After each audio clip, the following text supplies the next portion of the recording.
David Aikman, where did you get the idea for your book, Great Souls? Somebody came to me with the idea of a television project on the lives of some of the remarkable people I had met as a foreign correspondent. And I toyed with that idea for quite a while, couldn't really find anybody willing to go ahead with production. And then another friend said, well, why don't you produce it as a book? So I thought, well, that's a great way to get started, and if television comes on sooner or later, we'll do it on television. Got on the back, it's a little easier to see than the cover, the names, Mother Theresa, Nelson Mandela, Billy Graham, Alexander Solzhenitsyn, Pope John II, and Elie Wiesel. How did you choose them? I wanted people who were alive in the second half of the 20th century, people whom I had either met already and interviewed or would have a reasonable chance of doing so in their lifetime. People who were well enough known to be internationally famous figures, people whose attainment had been recognized in a measurable way. For example, 4 of the 6 have Nobel Prizes. The other 2, Billy Graham and Pope John Paul, don't really need them in terms of recognition. And I wanted the people to have qualities that were identifiable for most of their lives, that had really impacted the world around them in a way that we could almost measure. This is published by Word, which is a religious publisher. Right. Why this particular publisher? Well, they had published a novel of mine that I wrote and published back in 1993, which was not a religious novel at all. It was a perfectly ordinary sort of secular type thriller. But I'd had some contact with them. I had met some of their publications officials, and I sensed that they were interested in spreading beyond the merely sort of religious readership that they often focus on. And they were very interested in the project, and I thought, well, that's a good sign. I'll go with them. Let me go through the 6 and just do a brief synopsis of why you picked them. We'll come back and go into some detail. The first one will be right here in the front is Billy Graham. I started with him not for any particular reason in terms of importance. They're all equally important in my view. But I thought the people reading the book would probably want to begin with somebody they were fairly familiar with. And the reason I selected him was throughout his life he has focused on the concept of salvation. Of course, he does it from a Christian point of view.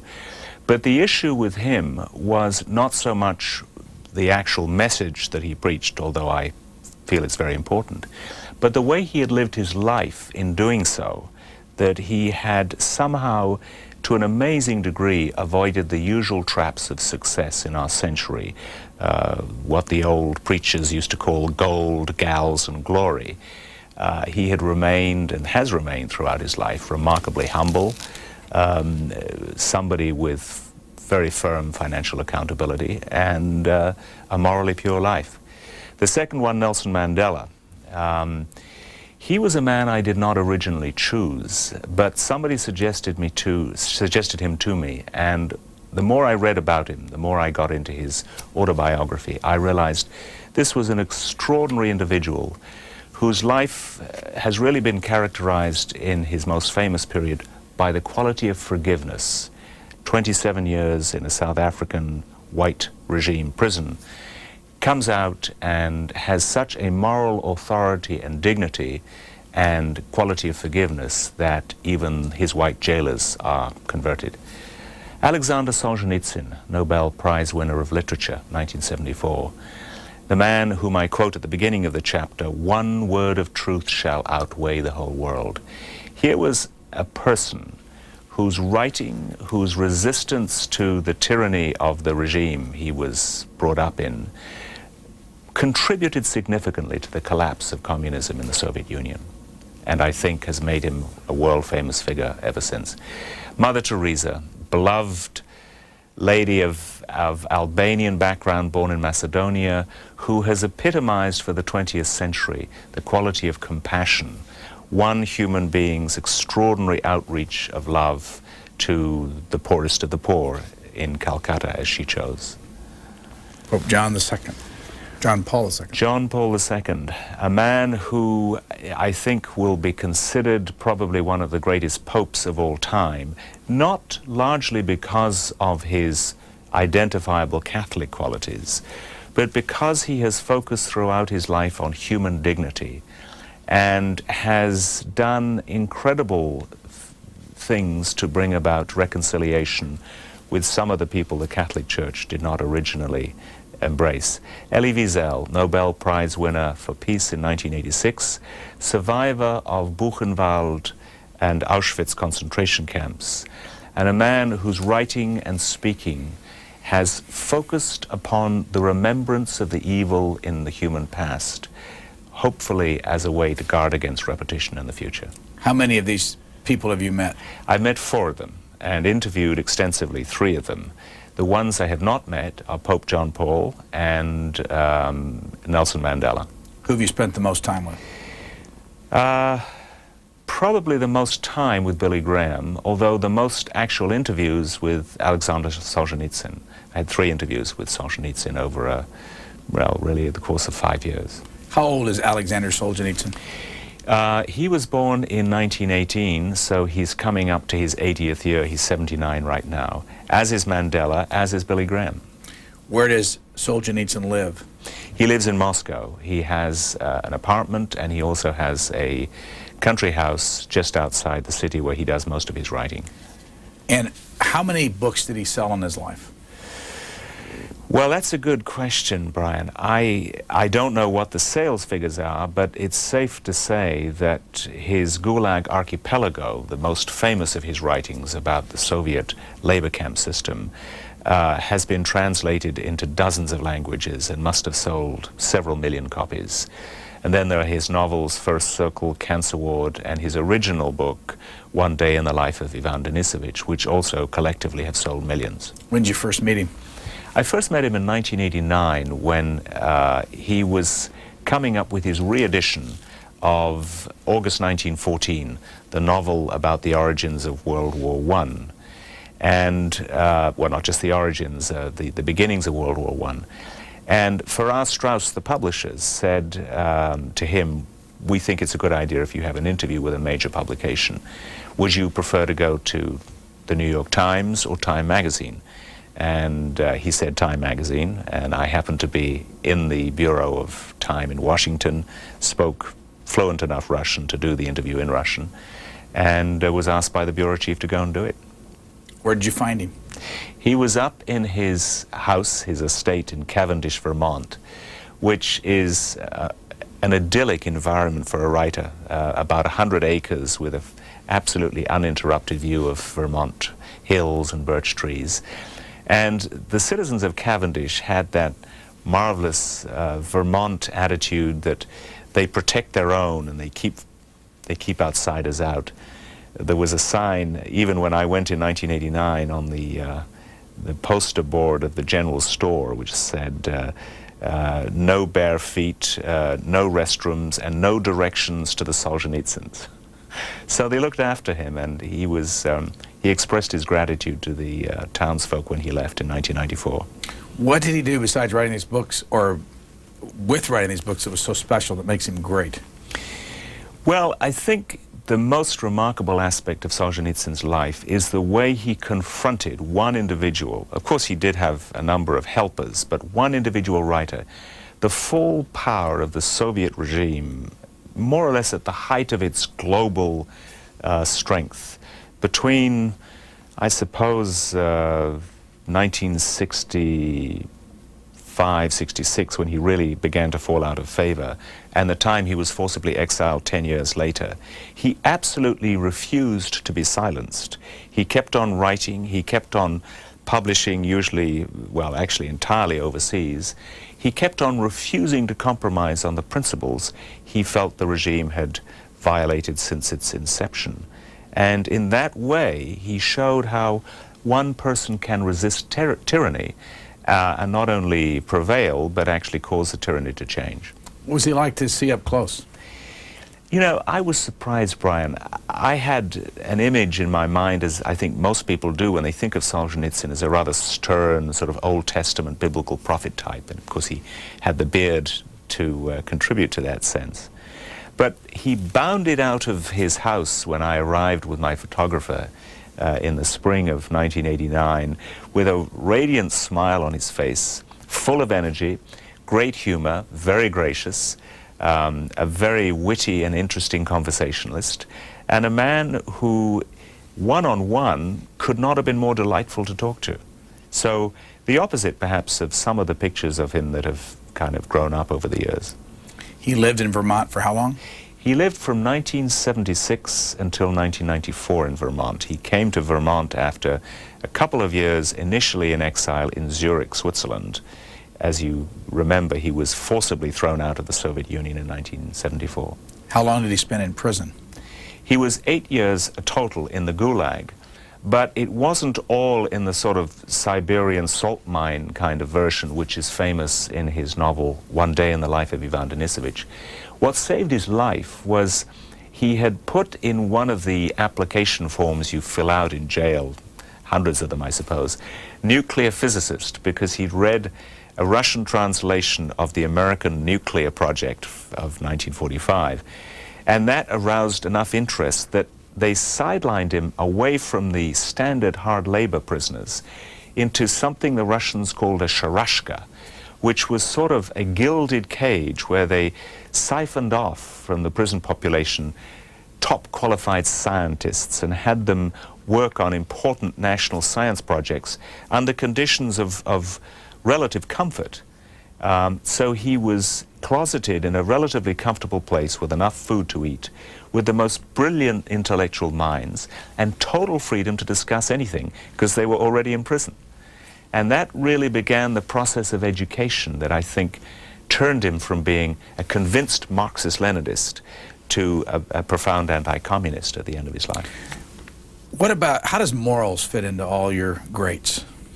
Well, the definition of great soul, as I've described it, is someone of preeminent attainment who has one or more character qualities of outstanding greatness.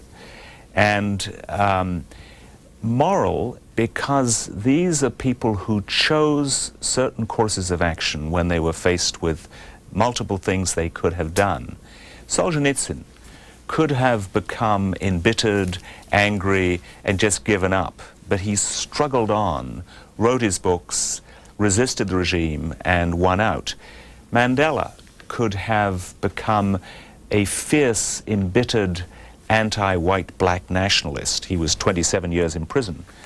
But he learned the capacity to forgive, which is to say to the jailer, you know, you're really no different from me. And I'm going to show in the way I live my life and my attitudes that the things I live by are superior to the things you live by. And that's what he did, and that's why the white regime eventually said, if we're going to change without total mayhem, we have to turn to this man. One of your sub-themes in your chapter on Solzhenitsyn is his personal life. That's right. He was a man who, his view of marriage, he got married very young, when I think he was 20, in 1938, or maybe it was a year later. And his idea of a wife was somebody with whom he could have a stimulating intellectual conversation, and obviously the affection that is normal in married life, but who would not interfere with his career as a great Russian writer. She wanted you know, things that a lot of women want, which was a cozy relationship, an ever-present daddy who plays soccer with the kids and takes her out to the theater and to restaurants, and was basically around. Well, what happened in the marriage, of course, he was imprisoned. She was under tremendous pressure while he was in prison, not to reveal who her husband was or where he was. It would have caused her the loss of her job. And they grew apart when they were in prison. She began to live with another man, and the marriage broke up. And for a period of time, I think Solzhenitsyn was sort of very lonely after he came out of prison and started writing. But then he met this extraordinary woman, his present wife, Natalia Dmitrievna, who, when he met her, was a 28-year-old, glamorous but brilliant mathematician. And she became his life partner in every conceivable sense that he'd ever hoped for from the beginning, and it turned into a very happy marriage. Both of them had the same name? Well, not the same last name. No, it was that's same right, first name. the same first name, Natalia, that's correct. But you paint a picture where he was having 2 children by the new Natalia before he had been divorced. That's right. He was separated from his first wife. They were living in completely different places. And he was so immersed in the what you might call the writing of the books that caused his eventual expulsion from the Soviet Union, that he had this army of helpers, and Natalia Dmitrievna, who became his wife, really became a close confidant and worker, and eventually they were living together before the marriage to his previous wife was formally terminated. He gave some speeches, and one of them particularly controversial in the United States. When did that happen? Well, the most controversial speech he gave was the famous Harvard commencement address in 1978, called A World Split Apart. And it annoyed an awful lot of people because he attacked a lot of things in the American media that people today attack. He attacked the superficiality, the sort of conventional wisdom that he felt pervaded so many topics under discussion, the obsession with novelty for novelty's sake, sensationalism.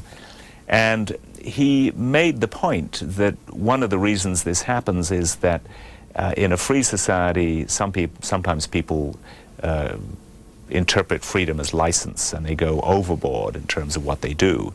By contrast, he said, people who live in highly regimented societies are really more interesting, they're more disciplined, they're more wholesome. And most of the American mainstream journalists in this country were very unhappy with that speech, and it seemed to confirm to them their impression that this was a cranky old exile who really didn't understand America, and we would tolerate him, but he wasn't the sort of guy we'd really like to identify with. Why did he go back to Russia to live? You know, it's a fascinating thing, Brian. He said to people after coming out of Russia in 1974, I am convinced that one day I will go back with my books and my reputation, which meant, in effect, for that to happen, communism would have to go. And he told others, communism is going to collapse. And everybody said, this is crazy. I mean, this is the great Soviet Union, a global empire of tremendous military power, no sign of any cracks in the facade. But he was right, and he always wanted to go back because he felt his Russianness, his identity with the soil, the culture of Mother Russia, an integral part of his life and identity as a writer. And although he wrote very successfully out of Russia, he longed to be part of the milieu from which he had grown, and so he had to go back. But when he went back, the television show he did, well, how often did he do that, Bob? Well, he did it every 2 weeks, and it didn't last very long. I think it's fair to say that he tended to use the show as a forum for enunciating his own ideas rather than as you are graciously doing, sitting here and talking about other people's ideas. And added to which, I think there were strong political pressures. Some of the people he had on the show were criticizing the regime. I don't think the Yeltsin government was very comfortable with that, and they yanked it. So if you sat down and read all the stuff that he's written over the years, or the books, today, would it be of any value to you? Oh yes, tremendously. I mean, to read the Gulag Archipelago today, I mean, it's still a powerful living book because it's the encounter of a brilliant mind with a great sardonic sense of humor, insatiable curiosity into one of the most mysterious and, in a way, wicked phenomena of our era, that the Soviet labor camp system and the system of the persecution of dissidents and so forth. And it's one man's encounter with this system, his incredible memory of details that people told him, bringing it to life with a vivid writing style. So I would say that's a great book, as is One Day in the Life of Ivan Denisovich. A very brief summary of a typical day in the life, it's a novel, of a peasant in a labor camp, and how he survives and the little details of life that he manages to be victorious in order to make that day just a little bit more livable than other days. On the back, and you have the different words that you put by each one. Under his, you have truth. Right. And then if you move to Billy Graham, I can't see where I am here. Salvation. Salvation. Right. The reason I want to bring that up next is that you said he had a device after he became a preacher to protect himself from women, right, drink, and all this. You know, to explain all that. How? Well, and has it worked? Yeah, it's a very interesting concept. Graham was a young, vibrant evangelist, beginning really just at the end of World War II with Youth for Christ. He was a dynamic speaker, and the team of young men who were co-evangelists with him got together one day in Modesto, California in 1949, and they said, look, we're having some success. People are coming to the Crusades, and as far as we can tell, they're responding to our message. But what is it that has been the downfall of previous evangelists, really for the last century? And of course, the topics would always come up. Many of them had gotten to improper relationships with women. Many of them had been less than honest about finances, and many of them had grossly exaggerated the effect of their preaching. So they decided in Modesto, California, to come up with something that became known as the Modesto Manifesto, if you like. Each of them covenanted with the others that during his lifetime, as far as finances go, they would never take money from any of the local committees in the cities that they went as visiting preachers, that the local committee would be responsible for all the collection and all the bill paying, and they would only take salaries from their central organization, subject to approval by a board. They would always take police estimates of crowds, even if they were far smaller than the number of people they thought they had, rather than estimate we had 80,000 people. And finally, and I think most dramatically, each pledged that during his lifetime, he would never be alone in a room with a woman who was not his wife, unless the door were open or somebody else were in the room with him. And that way, even traveling in a car, would have to travel with a third person. That way, Graham, to an amazing degree, has never been spotted with the sort of suspicion of hypocrisy or wrongdoing that unfortunately has attached itself to other preachers. You did say, though, he was in a room once with another woman besides his wife. That's true. There was one exception, except it was a room filled with people. It was a restaurant, and it was Arkansas, and the lady was Hillary Clinton, and they sat at a table in the middle of the room. This was in 1983. When Bill Clinton was governor of Arkansas. And of course, Graham, to his great credit, has never confided personal conversations with people while they're alive, at any rate. And he has not revealed what took place at this conversation, but that's the one exception. You quote Harry Truman as saying he's one of those counterfeits. That's right. Graham made a big mistake, as he's the first to admit, in seeing Truman. It was early on in his career, I think it was 1948, and he and two teammates went into the White House dressed in jazzy white suits, pastel ties, and they met with Truman, who was gracious to them, and I think Graham or somebody said while they were in the meeting, "Can we pray?" And they probably prayed a generic prayer for the president's safety and wisdom and so forth. Then they came out onto the White House lawn, and the media was there, and they said, well, how did it go, and what happened? Well, said Graham, we prayed. Well, the photographer said, show us how you prayed. So they all got down on one knee, and the picture appeared in the papers, infuriating Truman, because he thought they had basically used him to advance their own agenda, which they hadn't intended to, but that's the way it looked. When did you first meet him? I first met Billy Graham in person in 1975. That was the first interview I did. I was quite a young correspondent in Hong Kong, and he was conducting a Hong Kong crusade. And I thought, well, this is a well-known figure. He's in an interesting part of the world, and I interviewed him in connection with the crusade. He clearly didn't say anything that the editors of my magazine thought particularly noteworthy. I only got a tiny little box in the people section. How many other times have you talked to him? I interviewed him at full length again in 1990 when President Bush was the president, and that was down in North Carolina at his home. I had been to his home in 1987 and 88. I think it was actually just once in 1987, and had met him and talked with him and his wife in 87 and 1988 in different places, discussing some aspects of his forthcoming visit to China, which he finally conducted in 1988. So I did get to know the family a little bit in a personal way. You have a quote in here where he says he bites his nails. Yes.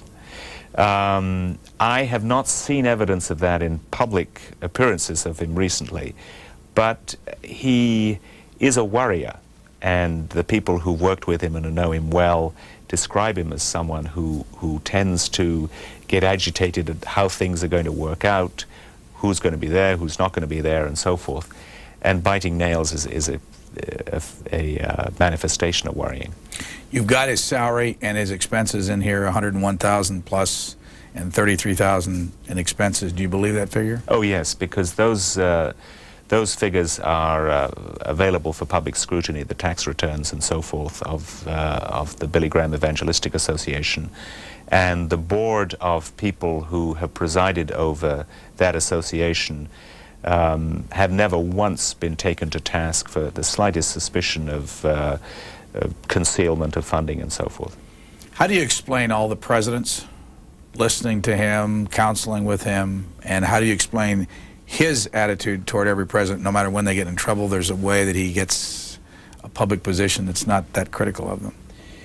Graham is one of these extraordinary people, and when everybody I've met who's ever met him has come away with the same impression, who makes you feel when you sit down with him that he's delighted to meet you, that you're one of the most interesting people, and he's not playing games. It's a genuine curiosity about people, whether it's some local newspaper reporter or whether it's you know, the Emperor of Japan.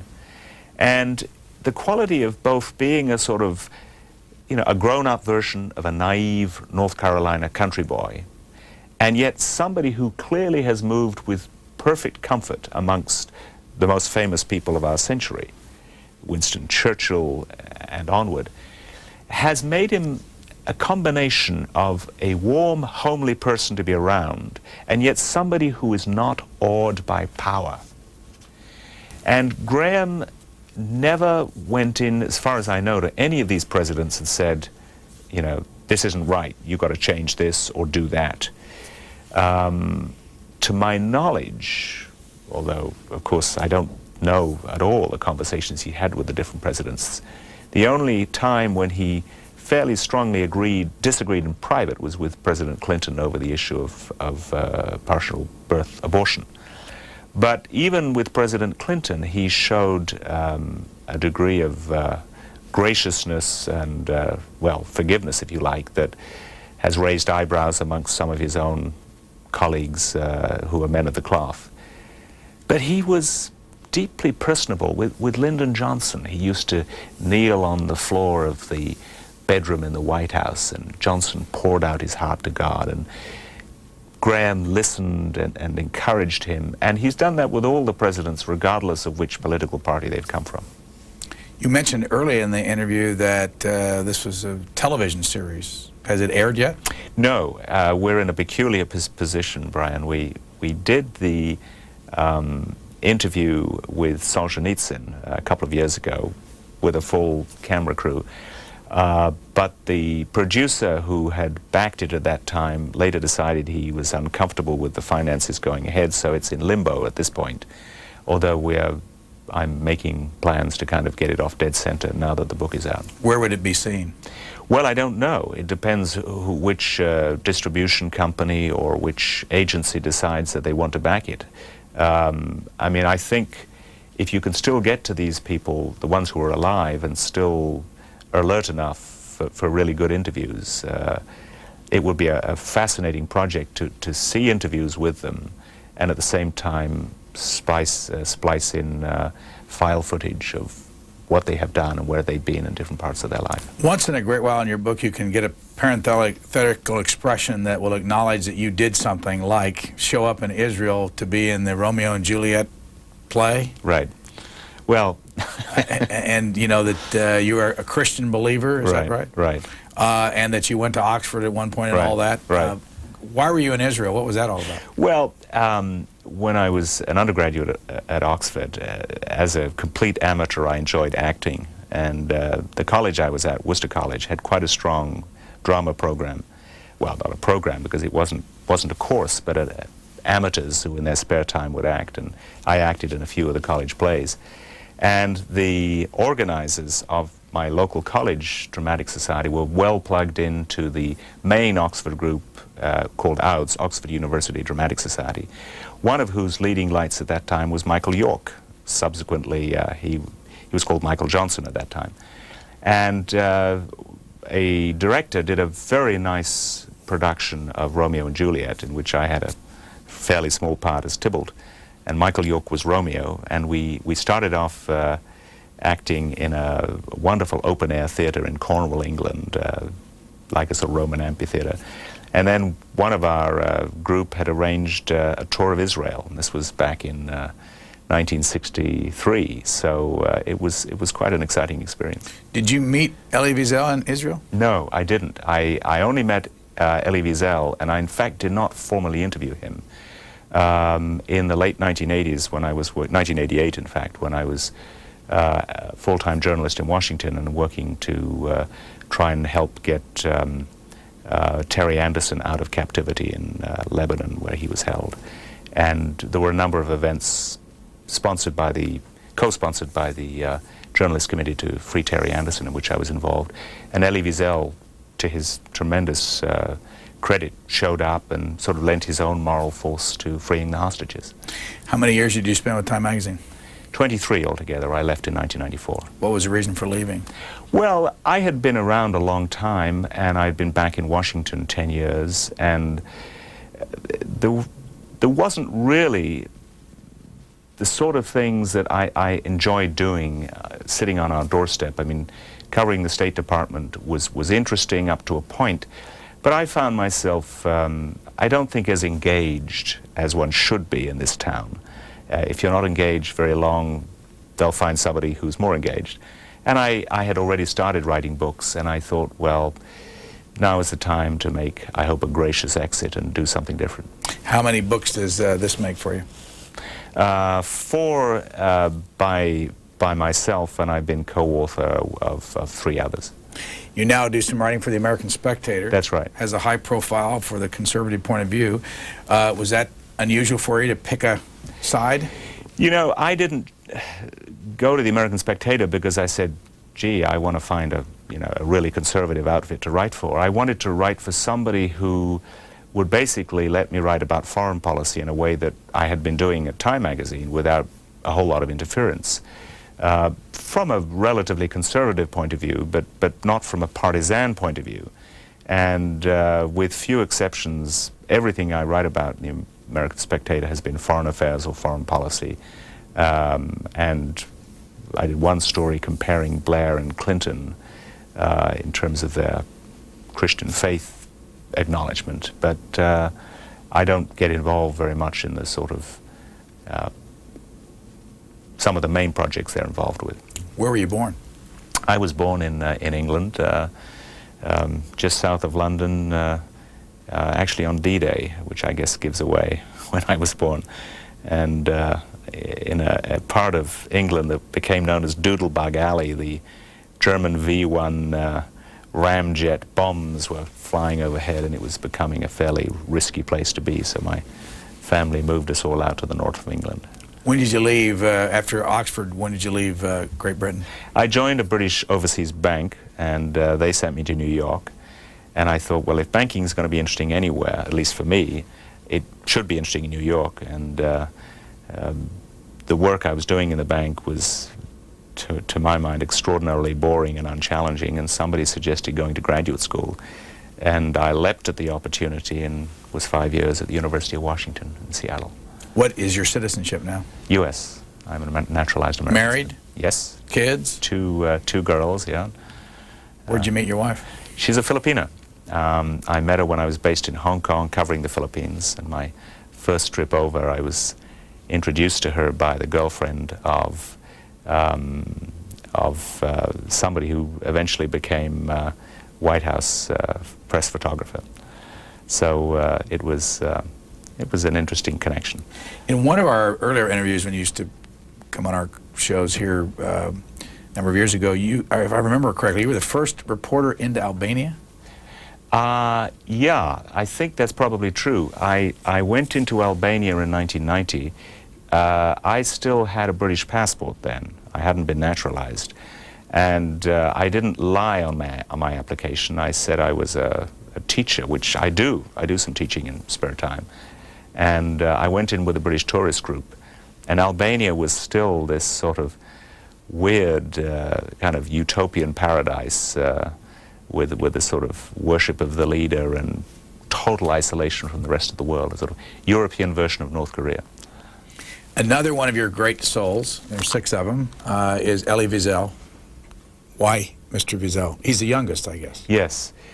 I thought there was something about his life, something about his writing, that indicated a sense of commitment to a moral vision that was rare in any human being. And the more I looked into the things he had done since he became prominent in the late 50s with his incredible book, Night, the more I realized what an admirable person he was and is. Well, what is Night about? Night is, again, rather like One Day in the Life of Ivan Denisovich, a very short novel, but deeply biographical, describing his first encounter with Auschwitz concentration camp in 1944. And he lost his father when the Nazis evacuated Auschwitz inmates and told them to march to Buchenwald. And it's the incredible view of what this, I mean, to use the word nightmare, it's almost a cliche, what this phantasmagoria of human evil was like through the eyes of a 15-year-old, and the sort of pathos of somebody who was not entirely a child only, and yet not yet an adult. It's an incredibly powerful book. Where's he live now? He lives in New York City, and while he commutes, he also teaches up at Boston University, and he travels a very great deal. As you know, he was very critical of the policy of the administration and indeed of Western governments in general when Bosnia was being pummeled to bits by the Serb nationalists in 1992, 1993. So he's all over the place trying to address issues where you have the threat of genocide taking place. You talk about an accident that he had where he was hit by a taxi in New York City. Right. That had some impact on his life. What was it? It's a good question, Brian, because one of the points I make about the characters in this book is, maybe we can talk about this a little later, is the notion that each of them seems to come to at some point that it's almost as though they have a calling. Well, in the case of Billy Graham, of course, and the Pope and Mother Theresa, they identify this very much in the Christian sense of a divine calling. But in Elie Wiesel's case, he was a very talented journalist, actually a foreign correspondent. He was the correspondent for Yediot Ahronot in New York, traveled frequently to Israel. But he was coming to a point where his traditional Jewish religious faith was becoming somewhat frayed. He went to synagogue rather infrequently. He really didn't identify with the kind of search for God that he had experienced as a young man, as a youth, a very devout Jew from a family of Hasidic background. What country? He was born in Romania, although later it was transferred by the Nazis to Hungary, and now it's back in Romania, Transylvania, in a small Jewish town, shtetl as they became known. Well, what happened when the accident took place? Of course, he was completely incapacitated. He was in hospital. Amazing things were going on in the world. The Suez crisis was taking place in the Middle East. The Russians were invading Budapest in Hungary. And he was forced, I think, to re-examine what he was doing with his life, what his priorities were, what he wanted to focus on. And it was shortly after that that he had this amazing, the encounter with François Mauriac, the French Nobel Prize winner, led to the publication of Night in France in 1958. And that really set him on this pathway of global recognition as a voice of calling the human race and calling the Jewish people to remembrance of evil in the past as a protection against repeating it in the future. Have you still not interviewed him? No, not formally. It's an odd situation. I called him up a few times and we had it all set up, and then he was traveling and then I was traveling and the book needed to get done. So I decided I would simply go ahead with what I had and write the book anyway without a formal invitation, a formal interview. What did you rely on then for your background? On Wiesel? Mm-hmm. Well, there was a lot of very good biographical and journalistic material on him. There were videos, there were interviews, taped interviews. I read a great deal of his writings on various topics, and I talked to a number of people who knew him quite well. So it wasn't difficult any more than it was with the Pope to get a fairly good flavor of him. And I had actually met him, so I had a certain feel for the personality of the man. Mother Theresa. And did you have a chance to meet her? Yes, I did. Where? I met her and interviewed her for the first time in 1975, actually the same year I met Billy Graham. And I was in Delhi covering Indian politics. And of course she was very well known even then. And I thought, I can't be in Delhi if this lady's here without trying at least to get to meet her. And she happened to be free, and I went along with a colleague from the Time Bureau in Delhi. And the interview with her was quite as striking as you would imagine an interview like that to be. I had no agenda. I wasn't, in fact, commissioned by the magazine to do anything on her. And she was every bit as intense and yet non-judgmental in a one-on-one encounter as you would imagine somebody like that to be. You mentioned a number of things, like Baby Doc Duvalier's wife, right. Michelle. Yes. And you mentioned Christopher Hitchens' book, right. Missionary Position. Right, right. Why did you bring both of those up? Well, I think Hitchens, in his book, The Missionary Position, he's a very talented writer, writes for Vanity Fair, and he wrote an absolutely vitriolic attack upon her, which I think in many ways was more an attack upon the Christian faith. He acknowledges himself as a very, well, I don't know what word he'd use, but I would say an ardent atheist.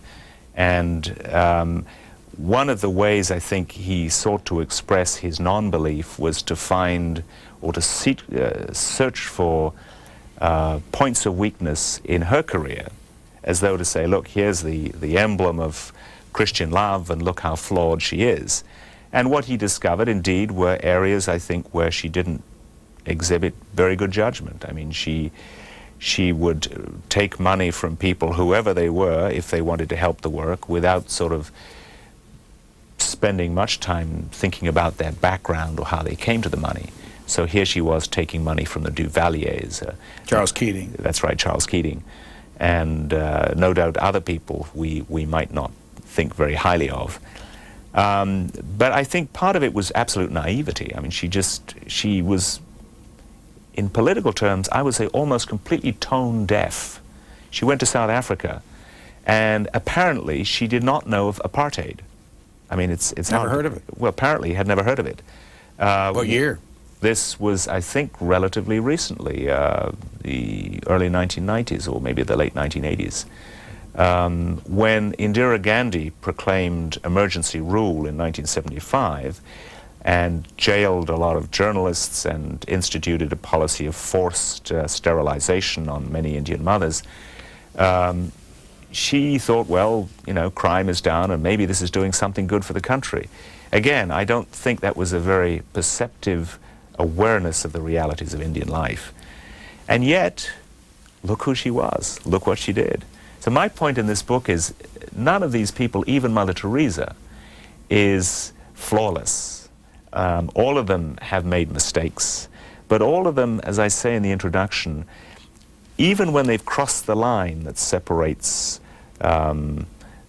querulousness from skepticism or pride from self-confidence have come back and have corrected themselves and in most cases publicly acknowledged their errors.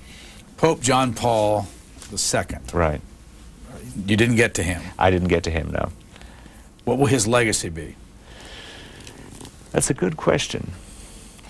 I think he will emerge as one of the greatest Christian leaders of all time, and I'm not a Roman Catholic when I say that, in that he has focused his attention on the most important issues facing the whole of the human race, regardless of religious background. Issues like poverty, like capitalism, like war, like peace, like justice, like human life questions, euthanasia and abortion.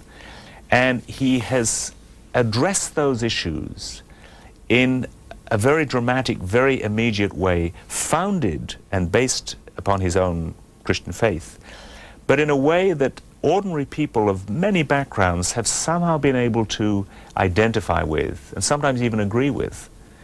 And he's done it in a manner that also constantly points to reconciliation with people of different backgrounds. I mean, no other pope has gone so far to apologize for what the Roman Catholic Church historically did to the Jewish people.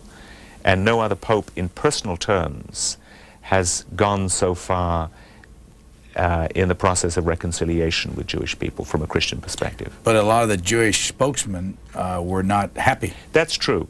They felt that the Vatican was still in its recent, very long prepared document on the Vatican and the Holocaust had still somehow protected Pope Pius XII from charges that many Jewish people have leveled at him, that he was silent when he could have spoken out, he could have done more. But in terms of acknowledging the historical legacy of anti-Semitism, I think this Pope has been more open and more honest than any Catholic figure in history. You say that by the end of 1996 he had named no fewer than 100 of the 120 member College of Cardinals. I think there have been some new cardinals That's since right. then. I think he's now numbered basically the whole college. And you also say that he's named half or more than half of the 4,200 bishops in the world. Right. What's that legacy? The legacy there is he has changed the direction of the Roman Catholic Church. When he came into office in 1978, there was a real crisis of confidence, both on the part of the lay people towards the leadership and on the part of many senior clerics as to what the church represented. And he fairly and squarely squelched the sort of liberation doctrine theology, which said, well, what we really need is a Marxism that's dressed up in Christian terminology. And he said, that's not Christian, we're not going to accept that. And at the same time, he did not revert to a sort of archaic spirituality, but he said, these are the issues facing the world, war and peace. He tried to stop the Gulf War from taking place. And I think his legacy will be to impart to the Catholic Church hierarchy for a long time to come a much more vigorous sense of doctrinal, if you like, orthodoxy, and a much more vigorous sense of involvement, indeed, in political affairs around the world. If you look at the number of Roman Catholic figures who've assumed, in many cases, heroic roles in the democratization of their societies, it's quite impressive. What's your own religious affiliation? Well, I would describe myself as a Christian. I happen to be of Protestant background. I used to be an atheist, so my Christianity came through a personal experience of conversion many years ago. And I find myself comfortable with Christians of many different confessions, even if I disagree with them theologically. Any particular reason why you, I mean, was there a moment when you went from being an atheist to being a Christian? There was, yes. I was a militant atheist as an undergraduate, and I used to argue with a very gentle Anglican clergyman, trying to persuade him to be an atheist, and he wasn't very impressed with that. But he was very gracious, and he would never argue back. He would always agree with me, and I was kind of frustrated. And one day after I'd graduated from college, he was in his study just saying, "May I read some passages from Scripture?" And I said, "Well, I'm safe here. He's not going to preach at me." And he read some of the passages from the Gospels where Jesus is talking very intimately to his disciples, like, "I'm the way, the truth, and the life. No man comes to the Father but by me." And I'd heard this stuff before. But somehow, at that point, it seemed as though Jesus was alive and he was real to me in a way that I could no more deny than I could deny the existence of my parents. And I knew something had changed within me, and I never looked back. How often do you find people like you in the media? More than you think, Brian. I have bumped into a number of Christian believers, both Catholic and Protestant, in many different parts of the world. In fact, one of the things I've been doing recently is to try and set up a global network of these people. And these are top-flight journalists, many of them, who, I won't name names because, they may not want to be publicly known, but people with first-rate jobs in serious mainstream organizations. And they don't preach at anybody, they don't proselytize, they just do their job in a wonderfully professional way, and their lives reflect the quality of the faith they have. The final member of your Great Souls book here is Nelson Mandela. Have you met him? No, I haven't. I had a long tussle with the South African embassy in Washington trying to get to him fairly early on in the book, and I had all kinds of good connections in South Africa, but he's very closely protected from the media by a sort of phalanx, I should say, of press assistants, and so I didn't get to him in time to do the book. But I did get down to South Africa. I looked at Robben Island from a boat bobbing offshore. What year? That was 1997. I was in South Africa. And now it's open. Yes, now you can get there. You couldn't then. You couldn't land on it. How many years did he spend in prison? 27. How would you describe him from what you could read? A man of immense personal dignity. More and more of the accounts you read and you hear from people who have met him reflect a sort of gentlemanliness, almost an old-fashioned Victorian courtliness about him, which I think derives not only from the fact that he came from a chieftain's family, but that he profoundly respects the human quality in every human being, and he rises to meet you when you walk into a room. A man of great humility, and a man who has translated his experience of suffering into a profound wisdom, not infallible, of course. There are certain things I would certainly disagree with in his conduct of the government since he became president. But as far as reconciliation goes, I know of no political figure in the 20th century who has displayed the kind of graciousness towards a formerly fiercely adversarial foe than he has done since being in office. After spending, how long did it take to do this book? Well, I think I really started writing and researching in 1995, and I did my really serious, solid writing during 1996 and 1997. And after doing all this, you mentioned Night, Gulag Archipelago. Are there other books that you recommend to people that I know you cite a lot of books. Malcolm Muggeridge is one that you cite often in the back. He's mentioned in more than one chapter. That's right, he is. Muggeridge is, of course, he's been dead a few years now, but he had a wonderfully incisive insight into why certain things were important and other things were not. And in no better way did he demonstrate this than describing Solzhenitsyn as one of the greatest men alive in that time. But as far as books go, there are many excellent biographies of all of the people. I think one of the most impressive books is Mandela's autobiography, The Long Walk to Freedom, which is a very powerful book describing his experience of the hostility and rage of his jailers and how he dealt with that. There are some good biographies of the Pope, and in fact, the definitive biography will be out in probably a couple of years by George Weigel, who has had access to the Pope to an unprecedented degree, plus to all of the people he knew in childhood. You write in the introduction, I know that I was influenced in my own life in the course of writing this book, a point that even my most astute critic of all, my dear wife, noticed. It seems that being as close as I was to these admirable people through my writing, I could not help but unconsciously seek to emulate them. Right. I think more than anything else, that came out in the sense of focus these people have had, the preoccupation with not wasting time, with not being trivial, with really zeroing in on what they were called to do. And as I saw the intensity of that focus, I thought, well, I think I ought at least to try to be a little bit more serious about my own work and be a bit more conscious of some of the things I've taken for granted previously. You mentioned that Václav Havel, Yeah. Aung San Suu Kyi, and the Dalai Lama didn't quite make it in this Right. cut.